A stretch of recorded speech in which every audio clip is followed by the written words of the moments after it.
So in this clip, I will answer the question, how to solve an equation of this form. So this is an equation, you need to solve it. If necessary, solve to 2 decimals. So we're going to use the calculator here. We don't need to solve exactly, just 2 decimals. So let's get started. Recognizing this is important. I think you can see now that this is the PQ form, and that the generic form of solving is actually, we're using this, but this comes from the generic form of the formula, which is written like, this is the generic form of the formula. This is a formula. Now, from this through there, a few calculations need to be done. So in other words, if we're going to solve, so here we have the solving part, we get an equation. Let's put it, because we want x-intercept equal to 0. And then we bring q to the right hand. We get a is x plus p squared is minus q. And x plus p squared is minus q divided by a, and then we would solve. So eventually, this is actually this when it comes to solving. Now, you're going to say, teacher, the c is negative, but please bear with me that q can also be a negative number, and therefore this becomes suddenly positive. So just forget this. You don't need to remember this. This is not important. But the important part is seeing that the PQ form is also involved in solving here. And why we are using this, I'm going to show you. This is the final form where you're going to decide. This is about solving.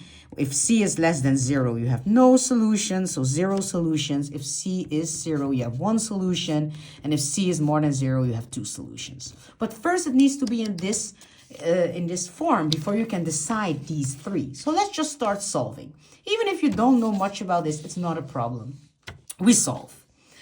This is not a product sum method, but you see here already at 8. You want to bring it to the right hand. So that's what we do. You leave the 2, you bring it to the right hand, you get 12. You divide by 2, you divide by 2. This becomes indeed 1, so that's what we want. And then over here we get 6. So you see now, hey, we can make a decision. Oh, it has solutions because 6 is more than 0. It will have 2 solutions. So let's figure that out. We're taking the square root on the left hand, square root on the right hand. We get x plus 5 is the square root of 6, or x plus 5 is the negative square root of 6. Make sure the negative, the minus symbol is in front of the square root. Yeah? Then eventually we get x is the square root of 6 minus 5, or x is minus square root 6 minus 5. You can already work with decimals, but I like to do it at the end.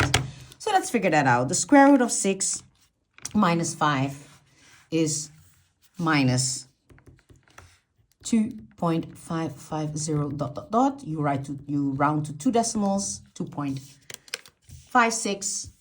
And this one, we can also calculate it. Please do that you can check with me. And then eventually we get negative 7.449 dot dot dot, 4 dot dot dot. So we get, it's about minus 7.45, rounded to 2 decimals. Yes? So try to do, for example, exercise 2C of the D test on your own and see if you can manage to solve equations like this. And if you want to practice more after this, go to exercise 15 so you have them all combined in one exercise.